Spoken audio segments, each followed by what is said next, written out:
All right, I'd like to call to order the Health and Human Services and Aging Committee, Wednesday, March 7th.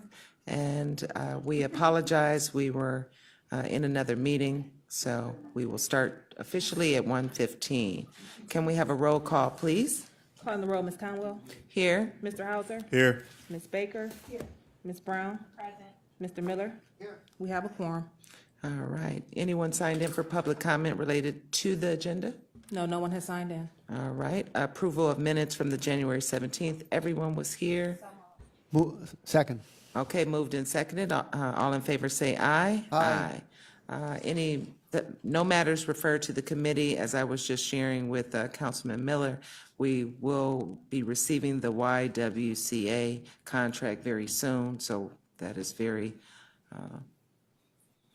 important for us to take a look at and delve into. And today we have a presentation from the Metro Health System School Health Program. They have a lot of programs, but today we're going to dedicate to that.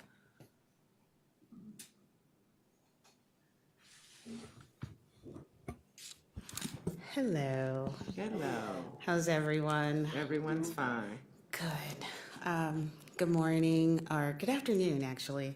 My name is Letitia James, and I serve as the Director for Government Relations at Metro Health System. And we'd like to thank you, specifically Chairwoman Conwell and members of the committee, for allowing us to come to you today to present our school health program. Today, I'd like to introduce my colleagues who are going to share more information with you about it.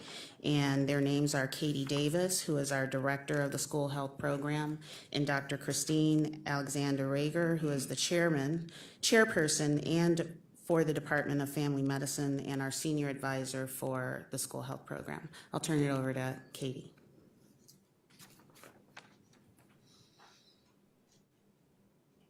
Thank you, Letitia. Thank you to the entire committee for having us here today to present on the work that Dr. Alexander and I are passionate about and to share the work that our team does every day for the youth in the city of Cleveland. So the mission of the school health program is to improve access to health care by partnering with the community to advocate for and support the health and well-being of our children. We do that on a daily basis through our values of compassion, collaboration, innovation, and by striving for excellence. Our goal is really to create healthy students who add to their healthy school community and in turn service their entire community. Why school health? Why do we bring school health services, basically clinic services that you would get at a doctor's office, into the building? The national data suggests that students who have access, especially vulnerable populations, to school-based health services have educational outcomes as well as health outcomes. These educational outcomes include increase of high school graduation and grade promotion.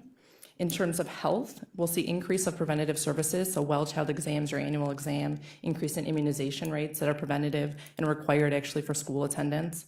We can also see a decrease in hospital admissions, as well as a decrease in inpatient admissions, which means that these kids are going to be in school and learning better. When it comes to risky behaviors around alcohol and substance abuse, you're going to see a decrease when students have access to these services.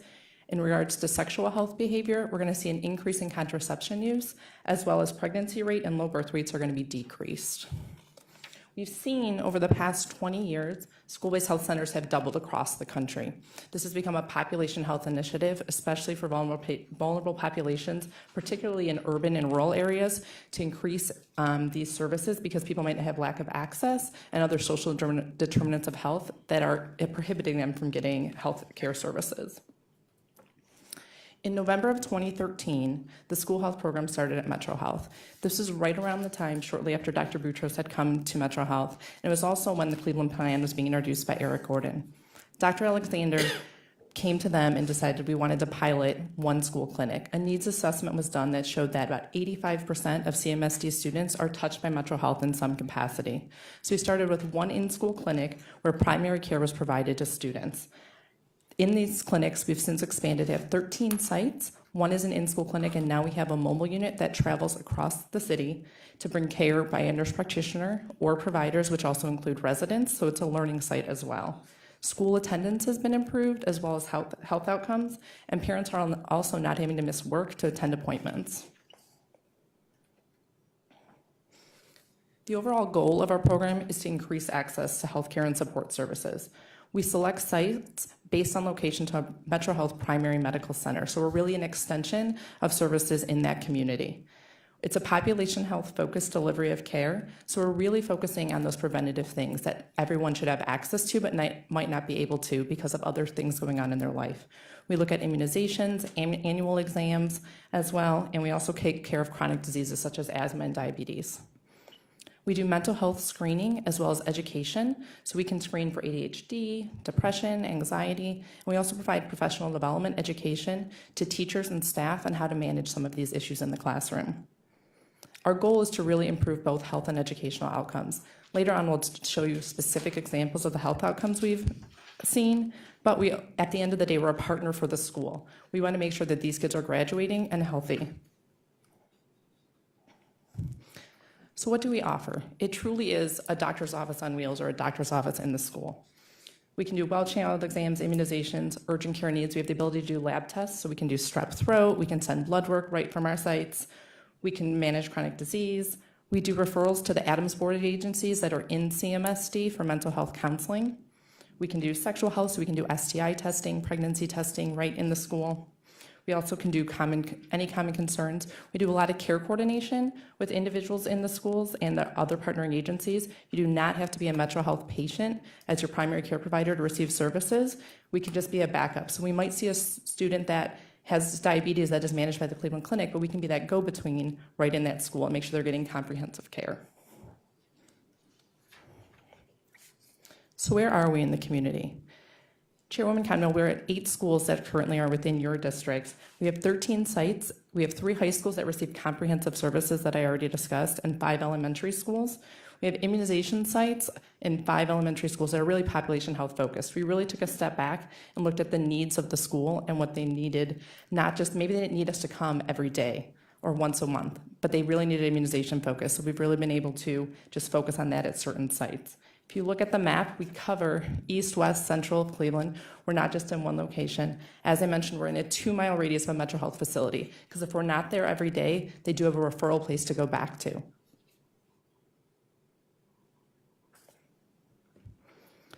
We're meeting the needs of the community. A needs assessment, as I mentioned, was done, and we really looked at what is going on in the community. Children enrolled in public health programs, more commonly Medicaid, in the Cuyahoga County at 64.1%, and this was 2016 data. Our school health program, 97% of our students are supported via Medicaid, 2% are uninsured, and 1% have private insurance. If we're looking at the county of individuals 25 who do not have a high school diploma, in the county that's 12.2%. Students that have access to our services are projected to save 5 days of school compared to students that don't use our services. To graduate, you need to be in the classroom. In Cuyahoga County, 26 out of every 1,000 births to teen mothers aged 15 to 19, 1 out of 5 of our visits in the high schools are related to reproductive health. As I mentioned, we can do birth control prescriptions. We can actually do the Nexplanon implants in our clinics, which is the recommended birth control for teens. We can also do reproductive health counseling, STI testing as well. Blood levels as well in related to lead. In Cuyahoga County, 2,463 high levels were detected in 2015, and that was in the county. It is a standard of care for all of our patients to be screened in the Metro Health School Health Program. We don't just do the screening, we can also make referrals to the Metro Health's lead clinic. We are also partnering with Case Western Reserve University's pilot program in our referral site for them in the Cleveland schools, and we also have funding to provide cleaning supplies to those families. In the spring of 2017, this headline was in News Channel 5, and it was also across other platforms, that Cleveland Metropolitan School District had the highest suicide rates of any school district in the U.S. And this was based on the CDC report of the Youth Risk Behavioral Survey. Our program had already at that time been doing screenings for mental health. This could include ADHD, depression, anxiety, substance abuse, but we weren't doing it as a standard. We saw that this was a time to look at the needs of our students. So we began screening at John Adams as our pilot site every student that came for a visit. We screened for depression, anxiety, substance abuse, and suicidality. This was also in alignment with the National School-Based Health Alliance goals. These are some of our results. At John Adams High School, 43% of the screeners came back positive, which is 10% higher than we would expect of the national average for students in this age level. They had a mix of cross positives in suicidality, depression, and anxiety. When we expanded this to Lincoln West, 52% of those screeners came back positive. And again, it was a mix where they might have one or all three individuals that came positive on their screeners. And we're talking about depression, we're talking at least mild depression. It's not just one or two symptoms. So what do we do? When you ask the question, you have to have a response. The services that we offer are that we do referrals, as I mentioned, to the in-school mental health agency. We also, because there's sometimes barriers getting access to that referral, whether there's stigma related to mental health, because it's another consent form that needs to be signed, we do weekly follow-ups with those individuals to make sure that they are connected to services. We have also started a pilot program because not everyone might need counseling, because these screening results are only for students that come to our clinic.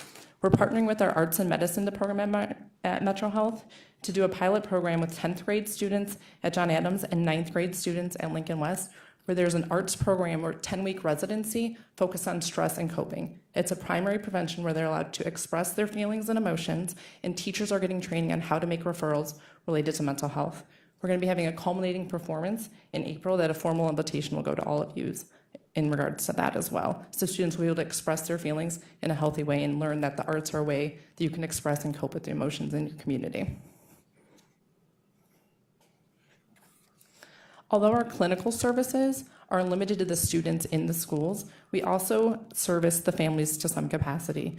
Our services are available to families free of charge. There's no cost. We will bill Medicaid or insurance for those services, but if they do not have insurance, we will see them regardless of ability to pay. We will connect them with a Metro Health social worker, where they will have the opportunity to schedule a financial counseling appointment, so not only the student, but the entire family can get access to Medicaid or what other insurance options are available to them. We also assist families with scheduling follow-up appointments and any other social work needs that they may have, so it truly is care coordination happening in the school. We also partner with our community advocacy program, which is a part of the medical legal aid partnership, to make sure that we can address any needs that are happening within their education or housing or any other legal issues. So we have a variety of partners that really make sure that these students are getting comprehensive care. As I mentioned at the beginning, there's a lot of national outcomes that show the benefits of school-based health centers. Since the inception of our program, we really had the opportunity to track our improved health outcomes of the population that we serve. At this time, Dr. Alexander is going to share those with you.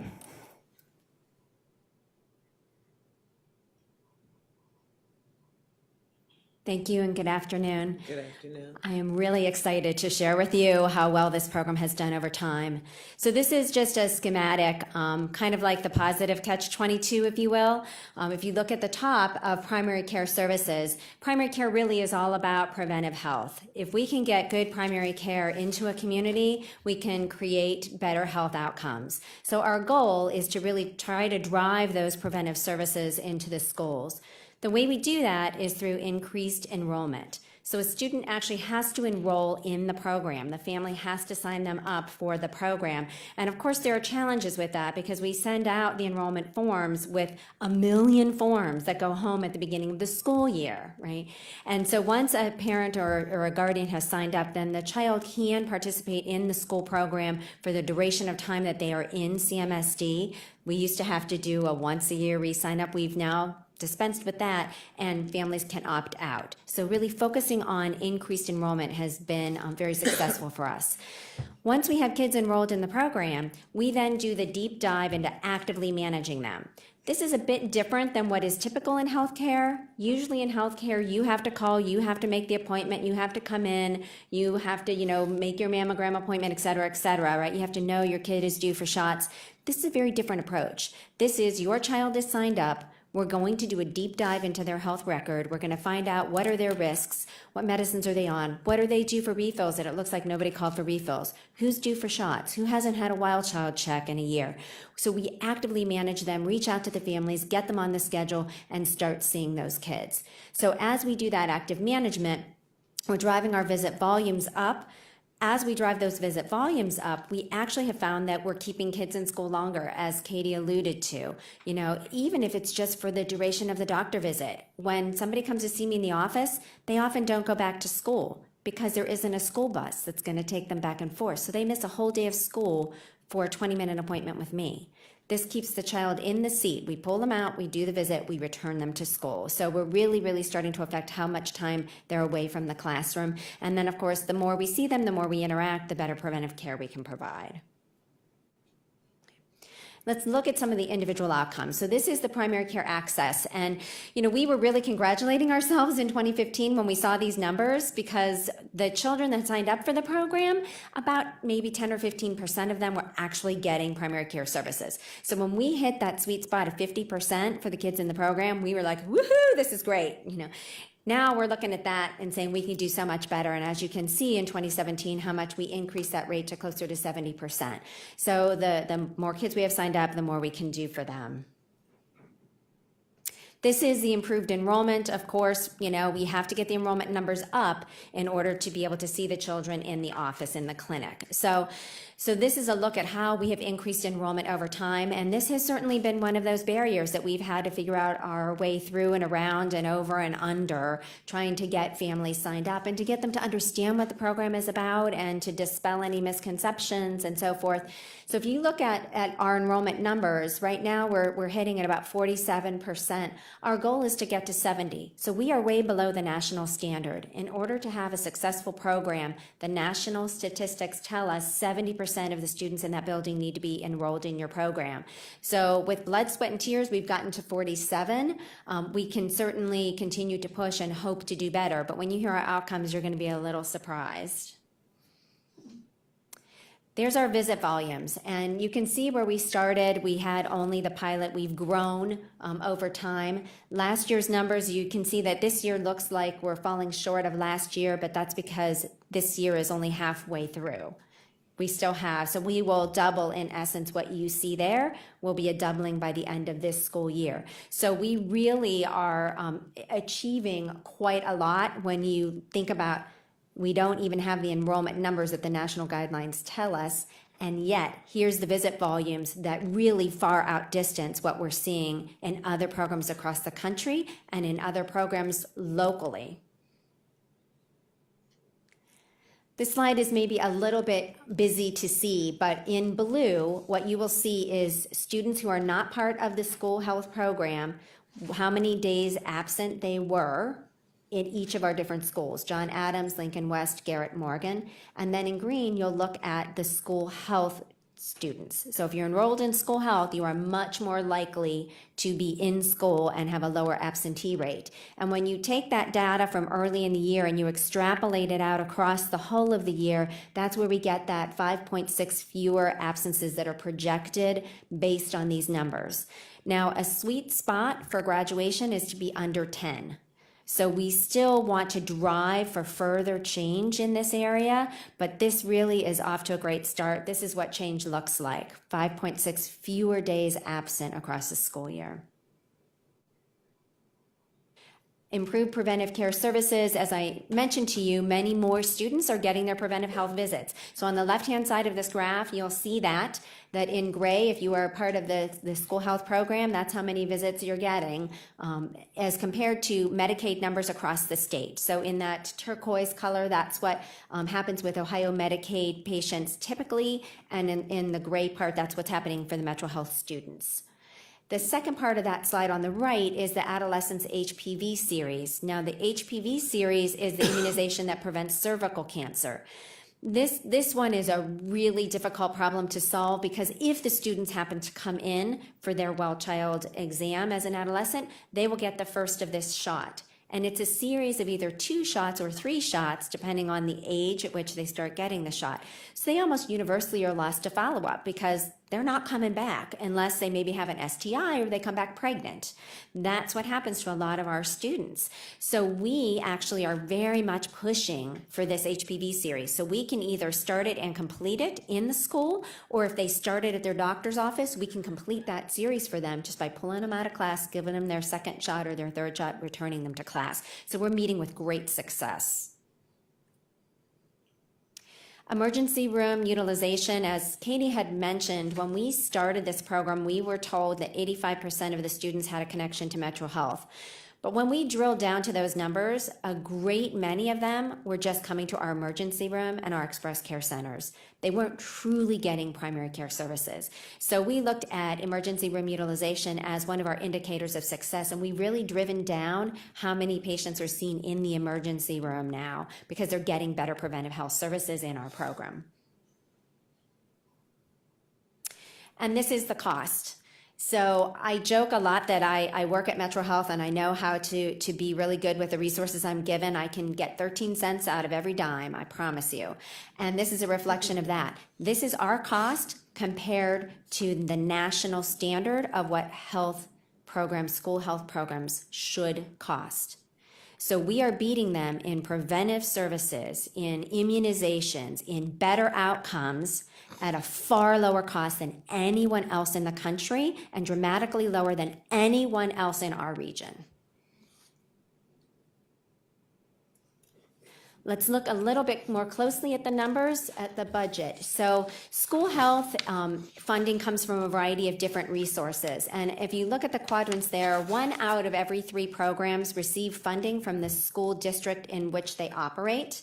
1 out of 3 programs receives other local funding, whether that is, the city, the county, et cetera. 1 out of 3. 1 out of 2 receive federal funds. And then a whopping 7 out of 10 receive funds from state line. They're an item in the state line budget. So 7 out of 10 will receive state funding. We receive none of those. Our program is funded largely through Metro Health. 40% of the budget just comes from Metro Health paying for this program. 30% comes from the direct billing that we bill the students when we see them, and then 30% comes from philanthropic donors. Our philanthropy foundation office has been very, very active in finding funding for us. So that is how we have been funded and have been sustained to this point in time. And while I mentioned that I thought I could get 13 cents out of every dime, this is why. We know that partnering with other entities is really important. And if there's somebody out there offering the services, why are we recreating the wheel? Let's just partner with them and pull them in. And together, we are much stronger and can affect change much, much more dramatically. So, of course, our biggest partner is CMST, right? We are in their schools. We utilize the work of their nursing staff. It's a true partnership in every sense of the word. We've created a partnership, the Northeast Ohio School Health Program Collaboration, and that's with other groups and offices that are doing school health programs in our area, and we come together on a regular basis to try to decide what are best practices, what can we learn from each other, how can we continue to do things better and better. We've got partnerships with other wraparound services so that each school that we're in has a wraparound service coordinator. And so we work with those agencies. We work with the mental health agencies really, really closely. Mental illness is a huge problem in the district. And so we have a really tight collaboration with the mental health agencies, both in the schools and outside of the schools. Within Metro Health, we have great partnerships as well. We have our pediatric health and wellness group that they work on obesity management, getting the kids exercising, learning about better nutrition, et cetera. So we do a lot of work with them. Our trauma surgery service has come into the schools to do education on being safe and safety measures and preventing trauma.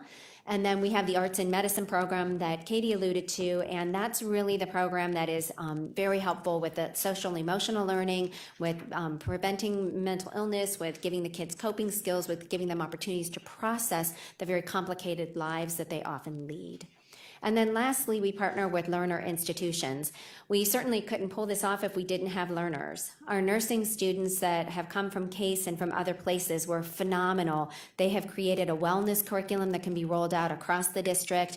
We've had Masters in Public Health students come on board. We work with medical students. We work with the family medicine residents. So really, we have a lot of learners that we pull in, and it's a great opportunity for them to be immersed in the community, to see what it's like, to see what their patients' lives are truly like. And it's great for us to have those extra hands. So we have great partnerships. I love this picture because I think this young woman was one of the very first patients that we saw at the Mound STEM School. And I think that she is the constant reminder to me that before we were in the schools, I thought I had seen everything that there was to see, because I thought, well, I work at Metro Health and I take care of everyone regardless of their ability to pay, and I've seen everything. And then we got into the schools and we started seeing the kids that couldn't ever see us. And it really, really opened my eyes in a whole different way. And so this young woman, we have a great relationship with, and I get to see her whenever I go to that school. I see what her day-to-day is like, and and I get to see her for appointments, and I've gotten to watch her grow, and I feel so much more connected to her and her family in ways that I don't think I ever would have in the office, even if I had a great connection in the office, even if I had delivered her when she was born. The connection that I have with young women like her, because I'm there all the time, it is completely different. And you can partner for wellness in a much more powerful way when you have that sort of a presence.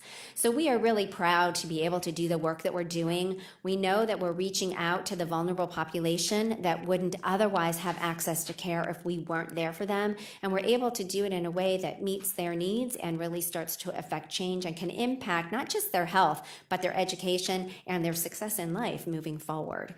So we're really excited to tell you all about our program. We are also excited at the thought that you will know more about us and you can help advocate for us and you can share our story with others, because the more we get the information out there, the more deeply we can connect with the community, the more that we can affect change. So with that, I thank you very much for your time this morning, or I guess this afternoon, and I'm open to any questions, concerns, or thoughts that you may have, and I'd like to invite Katie to join me again at the podium for those. Any questions? Councilwoman Brown. There was an acronym LARC, LARC in there. Can you explain or tell us what that means? So LARC stands for long-acting reversible contraception. So that's Nexplanon that Katie had alluded to. Nexplanon is a very small device. It's about the thickness of a piece of spaghetti, and we can insert it into the arm, and it gives good birth control for 3 to 4 years' time. It's very easy to insert, very easy to remove. And so that has, by the American Academy of Pediatrics and the American Academy of Family Physicians, is the #1 choice for birth control in adolescence and young adulthood. There are also IUDs that can be placed. We have not kind of crossed the bridge into doing that. That's a more invasive procedure. So we haven't done that, but that would also be considered under the umbrella of LARC. And if a young woman or her family prefers her to have an IUD, we can connect back to clinics that are in the neighborhood that could provide that service. Okay, thank you very much. And then I'm a little jealous of my colleagues here because I don't have any sites in District 9. So I was wondering, is this a Cleveland only, and is there any future expansion outside of the city, or can you speak to some future sites that I know that there was some discussion around one? I don't know if you're at liberty to speak about that, but if you are, I would ask you to please do so. No, at this time, our partnership has been with CMST. We're always open to talk about our program and the successes that we've had. One of the barriers as we grow is also looking at budget and strategy, and how do we make sure that we have the funding opportunities and the right partners at the table to support that growth. So we're always willing to have those conversations to look at expansion. Our current budget supports the services that we offer at this time. The other thing I think to keep in mind is that when you look at who needs a school health program or who would benefit from a school health program, at least 70% of those students need to be on the free lunch program. If you don't have that 70%, there probably isn't enough need to sustain a program over time. So that's another one of those indicators that we look at. Now, again, nothing is set in stone, like Katie says, we really have to look at the whole picture. What does the school see as the need? What do the students, the family members, et cetera? What's that whole picture look like? What other services are available? Who else can we partner with who might be able to provide it? So there may be opportunity, but that's just one of those, indicators that we look for. And as we grow, we definitely look to do, when we currently did our program, doing that comprehensive needs assessment. So it's looking at the data that's around that neighborhood, in that city. It's also looking at the data of a needs assessment of surveys of the students, surveys of the parents. So when we actually were working with Lincoln West, we met with teachers and staff. We sent surveys home to every single parent, every student. Would you use this? Would you want it from our organization? What really is going to be the best fit for that community? Is it an in-school facility? Is mobile? Is it once a month? Really making sure we utilize what is right for that community, because you've seen one school health center, you've seen one. It's going to be different for that unique community's needs. And speaking of different unique communities' needs, the program is primarily for the youth. Does it extend to adults or senior citizens? That's a great question. At this time, our services are just for the students in the building. If we had more in-school facility spaces, we've talked about, could we expand that to parents? Could we expand it to their siblings? Because right now on the mobile unit, we really don't have a waiting area or anything like that where we could do that. We have utilized our mobile unit, though, in the summer to partner at Boys and Girls Clubs where they could actually have services. We've also taken it to other senior communities where it's just been like a one-day event. So the mobile unit is a full clinic. It has 2 exam rooms, a bathroom. It's handicap accessible. So it can be used in other capacities, but right now the services primarily are just for the students. But we're always open to expanding that partnership. Okay, well, I want to thank you ladies for the presentation today and the service that you're doing within the communities, particularly Cleveland, although it's outside of my district. But I think to your testimony that you spoke to, it clearly provides an opportunity for those who are often underserved and overlooked to connect with someone who they may have never otherwise been able to connect to. So thank you for what you do. Thank you. Councilman Miller. First of all, I'd like to congratulate you on a truly wonderful program. I'm sure it's going to change the lives of thousands of students over time. My question is this. I had the opportunity a couple days ago to attend a program that was put on by the Rotary Club of Cleveland featuring the 150 top CMST students, and I participated in one of the breakout groups, and you could see how this was from the students' perspective, and the students were saying, we have a really hard time knowing what's out there and what's available, and that there's this program at this school, and there's this program at this school, and there's this program at this school, and I hear from one of my friends that they can access this program, and I ask about it, but they don't have it at my school, and you just have a hodgepodge instead of something that's comprehensive, and my question is how do we start to get past that, and I mean I'm sure that there's students in every school in the county that could benefit from these services. How do we deal with that? So when we came to the table with CMST, we had a lot of conversation with local health partners to explain our process, to explain the MOU that we use, to have our consent. One of our big successes is that we actually have a joint consent with all the health partners within CMST. So Care Alliance, as servicing some schools within CMST, and Neighborhood Family Practice took this year off, but they had been a partner in the past. And it's actually a joint consent so when students transfer, because there's a high transiency rate in CMSD, that consent stays with them and it's one time. So we're definitely always open to those conversations and really making sure that those partners align and we're all doing the same best practices so students are getting consistent services.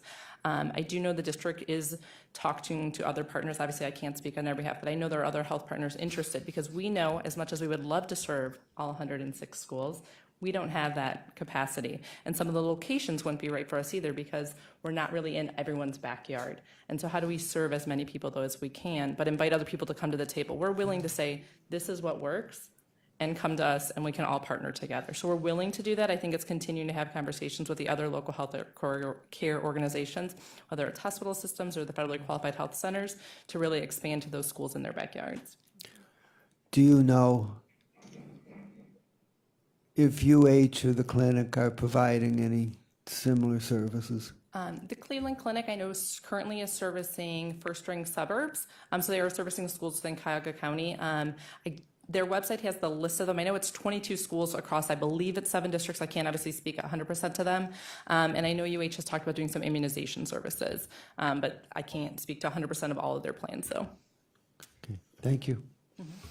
I guess just to dovetail on that is that we had that large stakeholder meeting trying to pull partners in, but that one partnership that I mentioned, the Northeast Ohio partnership, that's where all of the stakeholders do come together and try to continue to work together to say, how can we be more inclusive? How can we do more? So just wanted to point that out, that that's one of the partnerships. Just one question in terms of dental. Do you include that? Currently, at this time, we don't have a portable dental clinic, but we're actually in talks with our service line leadership because they've recently purchased them to start to have those conversations potentially. The district does have dental services from Case Dental, some others that I do not know the name, that do go to the schools within the district, so that access is available. Some of those services struggle with the same challenges that we do, though, of having parent consent, of having that form signed. A lot of these services are available, but it's how do we best reach and advocate to the family so that they know what resources are available. Because sometimes a program can't come out if they only get 2 consents signed, when really the entire school could benefit from it. So I think that that's a big gap. For us, if a student hasn't had access to dental, though, we can refer to our dental clinic, but currently nothing is on site. Okay, just Within our wondering program. about building up maybe possibly a partnership with Neon. They have a mobile dental clinic. You know, I don't know what I do remember the enrollment forms every year. I don't know how we can't get that online or get with that, but every year you have to redo those forms. And ours is not one time. More than one kid, it The drives you entire time crazy. of the district, it's good, which is a benefit for us, but it is a lot of paperwork that goes home. Any other questions? Councilwoman Baker? Thank you, Chair. The parental consent form, I understand the partnership, but as I guess the first question is that yearly, that you ask the parent for consent? It is one time, so it's one time you sign it, so for our first 2 years it wasn't, but as of 2015, 2016, it is a one-time consent. They can remove that permission at any time, but it is one time, it'll travel. So if a kindergartner tomorrow signs up and they stay in a school with school health, it'll be good until they graduate. Okay, good. The question then is, how do you communicate with the parent when you're perhaps administering your birth control counseling, prescriptions, the LARC, the options of counseling, vaccinations, any other health issues? How do you, after the parent consent form is signed and you're now allowed to treat these children, how do you communicate with the parent whenever you administer, given that they're minors? Great question. So our consent, one, does cover everything that we can do. So they do know what they are consenting to. It also has an attached separate immunization letter where they can consent for immunizations. They do a separate consent that signs for, I'm okay getting all these shots, and they can circle what they do not want their child to receive. So they can definitely give us that permission ahead of time. We do a lot of care coordination and engagement with the families by phone calls. So our providers are oftentimes on the phone talking to parents to do some pre-visit questions, especially for a well child exam. So we'll be talking to parents. Parents, although they don't have to come to visits, can, so we can talk to them during that. Every student gets an after-visit summary that goes home with them. Also, if parents have access and utilize MyChart, that information is on that. For the Nexplanon, we do have to get parent consent before we would do that implant because that is a treatment. Metro Health does have the option for confidential visit for teens, and that's the right of any teen in the state of Ohio at any facility. But if a student is open for us talking to their family about that birth control or anything like that, we will talk to them on the phone about that as well. So between phone calls, between some of the parents coming up, MyChart, after visits, all that information is going home with them. I just follow.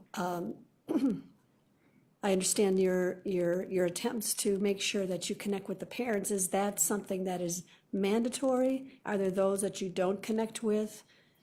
Is it, how rigid are you in making sure that if you administer some type of vaccination or you have some type of counseling or you do something, if they sign in kindergarten and your child now is in 8th grade, they may not know of the elevated services that you are offering and may not have remembered what they read back 10 years ago.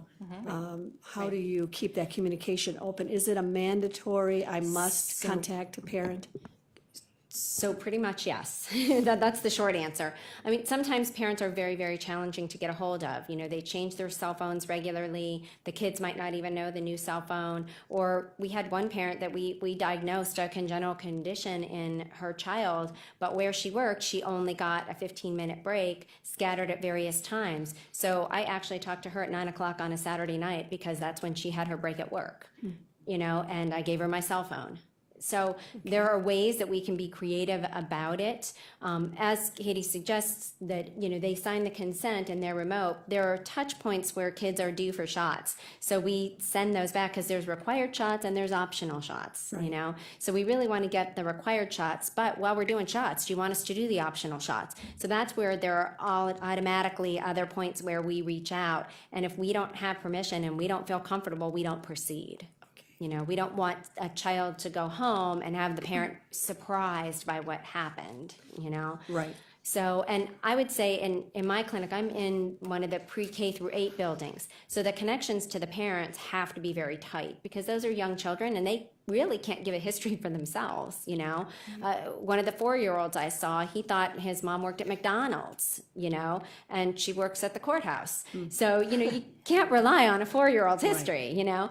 So, so we all got a good laugh over that one. But, you know, really it is important to have that super, super tight connection. But there are barriers to that, you know, because we're the population that we're dealing with, right?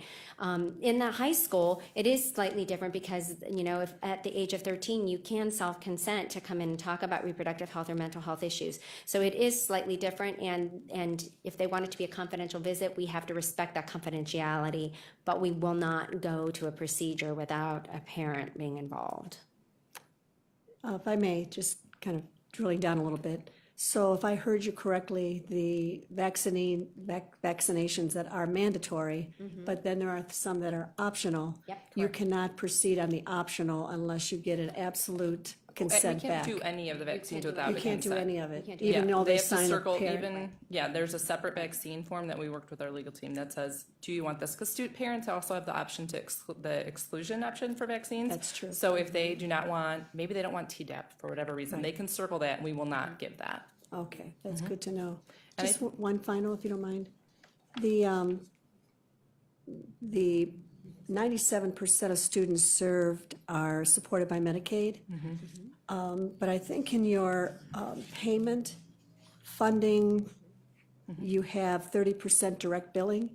So how do those families that are in Medicaid, So we bill Medicaid. So we can bill You bill Medicaid. We bill Medicaid. Medicaid, insurance, we bill any possible options that we have. But then for those that have private insurance, there would never be a copay or deductible. But we do bill Medicaid. So yes, we do get reimbursement through that. so direct billing is direct billing to the insurance company? Insurance company, correct. And one other thing to speak of how we communicate with families, our consent allows for care coordination with the school nurse. And so we're allowed to do some information sharing. So the school nurse is a great ally and partner to us. And since sometimes they're in the building, obviously more than we might be, they can talk to parents about some of the things that are going on as well. So we have a couple different layers to really make sure that parent is getting that information. Thank you. You're welcome. Councilman Hauser.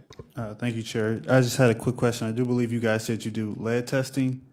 I was wondering, has there been any significant findings from the lead testings in the school? So we pretty regularly have students that come back with elevated lead levels, and then we contact the parents and we connect them to the lead services that are available at Metro, and work with them, you know, at that point. This has been something that we've really been focused on, and I know it's a big priority for CMSD, and they have a partnership with Case Western Reserve to address the lead levels in our population. You know, really the kids that are the most vulnerable are the preschool age, you know, so it's before they really even get to us that we hope that those should be caught, but we do regularly screen our preschool students, our kindergartners, or anybody who's had an elevated lead level that hasn't been followed up on.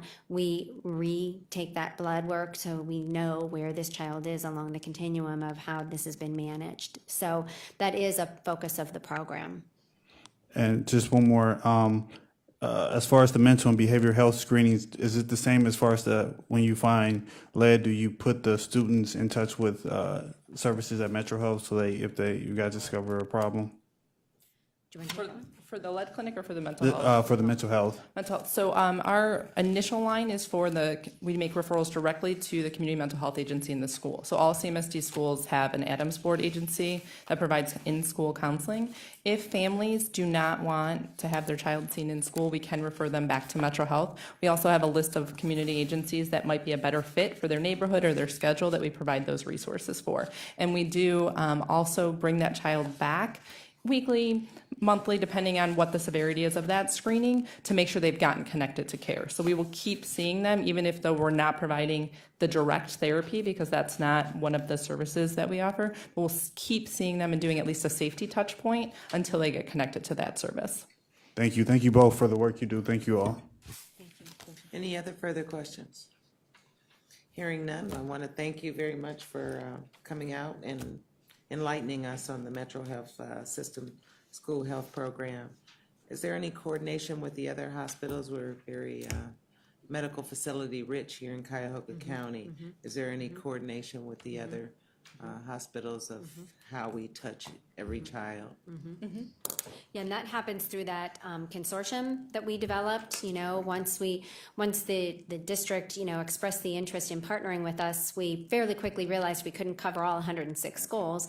So we started talking about how could we partner, and have had, community-wide meetings to invite partners, and that's really where Neighborhood Family Practice came to the table, and Care Alliance came to the table, and then the clinic came to the table and wanted to kind of expand out into the inner ring suburbs. And so that's where we have the consortium, and we, invite partners on a regular basis. We'd be open to partnering with anyone who is interested. And we have reached out to others as well to say, hey, why don't you think about joining us? So we're continually reaching out because we are, very resource rich in the medical community of Cleveland. So we would be happy to have even more partnerships.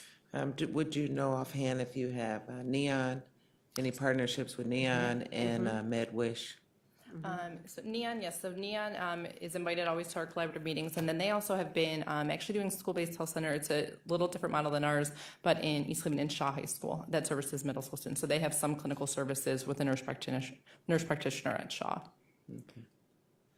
Because I know a lot of even with Metro kind of services like the west side of Cleveland, majority, and Neon will cover some of the east side locations. So just want everybody to have access to health care right there in their neighborhood. Because the schools, you started out, was it 5 we started out with? We started out with two. And now And then it expanded. really So- quick, yes. And it's been an adventure and exciting, though, along every single day. And it's been a great journey, because that was one of the questions I believe I asked Dr. Boutros when he came on, and he was talking about, he presented this program, and it's nice to see where it's developed to be today. So thank you both for coming, and Letitia. And no further questions? Thank you for your Meeting time. adjourned. You're Thank you. welcome.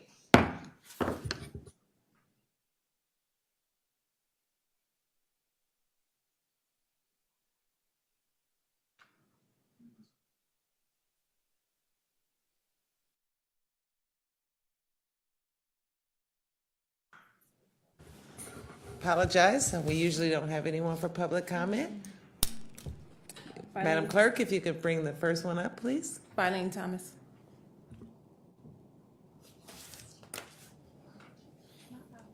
All right, I got 2 of them. Chair. You take over. I got 2 of them. Yeah, Mr. Chair.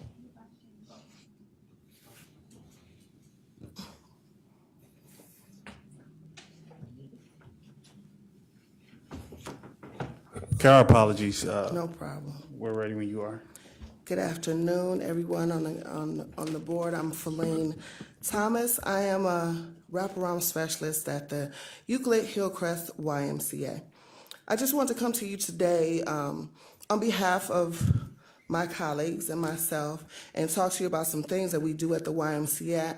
I know that sometimes that people don't know what we do as wraparound specialists and what our partnership entails. But I am a product of the wraparound collaboratives. I started out as a parent coming to the wraparound meetings and participating in all the programs that they had to offer parents that come through Children and Family Services, because I took in 2 children through the system. But I wanted you all to hear that when you come into the Y, you come into a family. As you all know, that the YMCAs are pillars in our community, and we don't just have clients, we have families. We service friends, we service people that we get to know on a one-on-one basis, because we spend time with these families, we interact with their children, we go to court with them. We do several things that most wraparound partnerships don't do. And for the families to engage with us and talk to us and feel comfortable with us coming to their homes and coming to the Y and also receiving services, we're able to allow the children to even participate, or any of the family members to participate in programs that are at the Y. But we also come up with other ways and means to help the families navigate through the system. And yes, we're in Euclid. Yes, we're a pillar in Euclid. And our families depend on us. And if we're no longer there, where are we going to send our families? Where are the families going to go to receive the services they need, especially the specific services that we offer at the Y? Yes, they can receive services from other places. We understand that. But where can they receive that one-on-one attention that we offer? And we just want to come to you to even come to the Y to see what we do, to look at the numbers and see how many families we service and all the things that we offer, and just allow us to continue to do the work that we do at the YMCA. Any questions for me? No, we usually don't do questions or public comment, but we appreciate you coming in. Appreciate you. Thank you. Thank you. Sherry Clayton.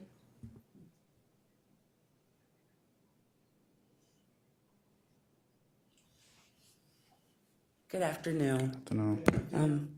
I'd just like to tie in Ms. Thomas's comments to the reason why we're here today. We have been a neighborhood collaborative for the past 13 years, and as you all know, and many of you may have received a copy of the appeal or the protest that we have submitted on behalf of being recommended or being reconsidered for a contract award, because we are not being recommended. And it's somewhat of an ambiguous process, and we're just trying to figure out exactly where do we make our plea, where do we make our appeal, and then to possibly be heard. But again, it gets a little discouraging when you've already heard that contracts are being awarded, contracts are being signed, and steps are being made to, in a sense, have your area overtaken by a brand new agency that does not know the community like we do. We started at the Euclid Collaborative started at the Euclid YMCA over 13 years ago with a community resident that saw a need in the community to make sure that services from the county were afforded, to members in the community in the Euclid Hillcrest community. And one of the main things that really pose a concern for us is the transition. We have 17 days before the end of this current contract, which is an extension, but we have not received any instructions on how to transition families, how to shut, again, a 13-year-old organization down without drastically affecting families. If you've read my appeal, you would know that, well, let me clarify, I was not challenging the process, possibly raising questions around the criteria that was used to determine who would be awarded those contracts. The process, we know, was airtight. We respect that. However, the criteria that did not take into consideration our flawless financials, our being just recently named Partner of the Year, buy shoes and clothes for kids and things like that. We are the facilitators of our programs, in addition to being able to reach out to partners and make sure that our families receive those services. So again, just tying Ms. Thomas's comments in to why we're here today, just to let the county council know that in a sense we have been paralyzed as far as even how do we move forward with aiding those families. We're still receiving referrals, but if we are no longer in existence or expected to operate after the 31st of this month, what happens? We have not received instruction from Mr. Matt's office or Children and Family Services. We have not received instruction. So just to let you know that we are still very willing to move and operate in the same vein that we have, with the same mentality, with the same standards that the YMCA has instilled in us. So that's why we're here today. Thank you. Thank you. Thank you both for coming in. Thank you all for your public comments. Meeting adjourned.